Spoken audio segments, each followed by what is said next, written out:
My intervention is the following, and it's going to be very brief, less than 1 minute. And it's this, Neil. You have emphasized importantly the role of the double height in the houses. And I'm speaking with regards to the genealogy. So I want to say that we considered in the exhibition, and especially in the case of Bailey Scott, the value that we found over there is represented, especially in the graphical schemes, where we have indicated in color, which is the role of the circulation thanks to the double height, to see if you can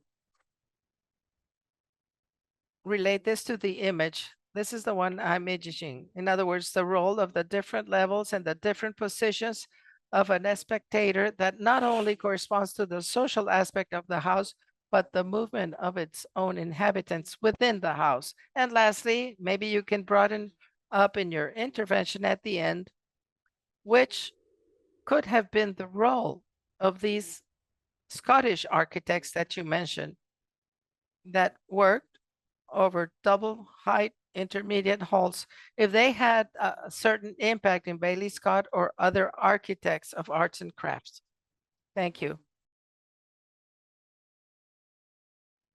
The potential American influence that we have detected in modern architecture, also the characteristics of Scotland, and in relation of your interest for the different companies that were working locally, they're local architects with the education that they could receive in Colombia, probably complemented with trips that they made abroad, but we do not have registered cases of British architects that have worked in Bogota. But very anecdotically, we can say that there is a house that is asked to be made by an English firm.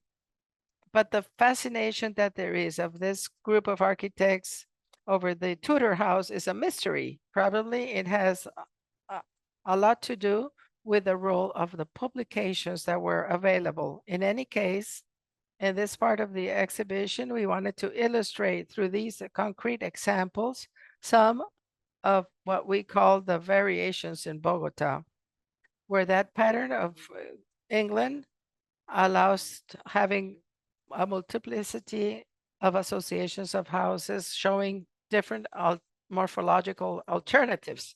But beyond those specific characteristics, we were interested in being able to find some common or more general traits that could include the type of architecture involved. For instance, the houses stimulate a volume, where usually you find the empty spaces that are used for the implementation of the garage. So the presence of the car at that moment becomes more modern and is completely assumed at this time by the local architects as another trait of the application of Tudor style in Bogota. I also wanted to thank Professor Neil Jackson for his intervention and comments of great relevance for us, very richening. And I wanted to quickly make a summary of what was commented in the interventions with regards to the interpretations, making a final question. We have decided to make these versions of the interpretations as possible references, of course, not linguistic, but abstract with regards to the intermediate hall. And one of them in particular that you mentioned already, which has to do with the extending hall in the sense of when the houses have like a main floor or just one floor or one story, the relevance is not as much because you don't have verticality but horizontality, making a big street like the one we see in Jose Prietos. But that big street, as we call it, as Ernesto said, is projected towards the posterior patio, no longer being perceived as the indoor and outdoor. Maybe that possibility can allow us to understand it as an intermediate hall that has that condition, or definitely would it lose that characteristic of the medieval halls, as you said. I also wanted to specify, as we mentioned a couple days ago, that effectively we have evidence, a reference and a filter through the United States, specifically from the houses in California and the program of the study houses in Bogota with the houses of the 50s, as a example shows in the Casa Prieto. However, we have not identified that in the modern Bogota houses, there still is a great part of the house that is allocated to the domestic services, or in other words, the services. That's a big difference from what happened in California, where the domestic service disappeared, so there's a greater flow. Although the photographs represent that possibility of having a domestic life more similar to the one of North America and not the one of Bogota. Thank you so much.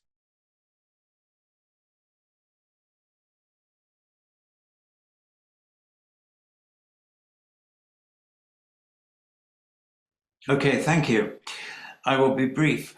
I think the hall as an organizing element within the house, maybe separating the service side from the family side, maybe separating the front from the back, is an extremely important element, and it's very much apparent in some of these more recent examples you've been showing. But the idea of the hall extending into the landscape, as we have seen in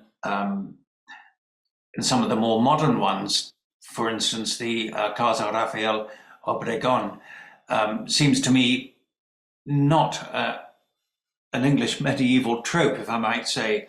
The English hall is a contained space, and in medieval times, people probably wanted to have something enclosed and something removed from the weather, which could be fairly frightful.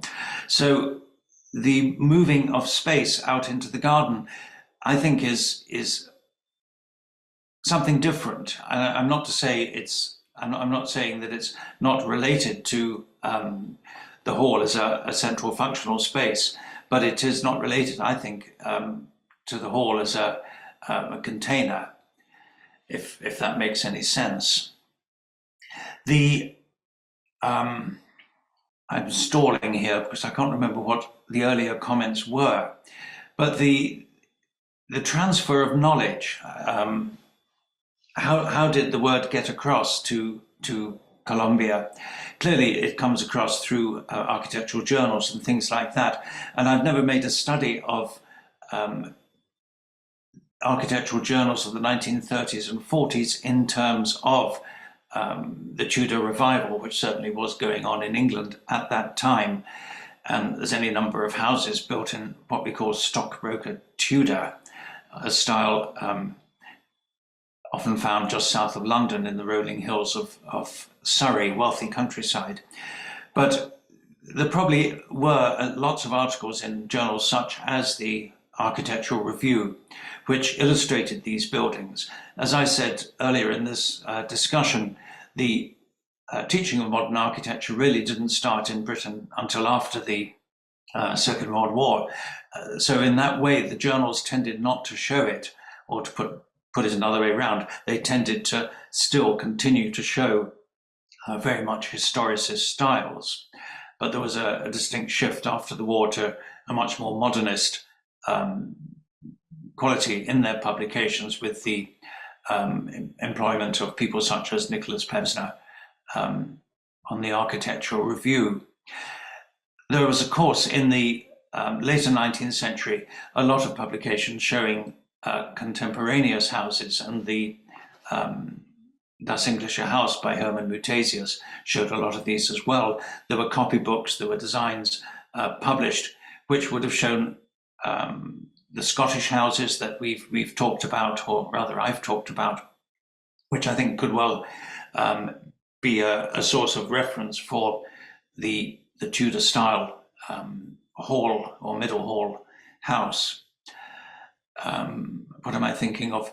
Books such as The Gentleman's House by Robert Carr, which came out in the mid to late, I can't remember exactly, but came out in the middle of the 19th century, books that told people how to go about designing their houses if they want to be gentlemen.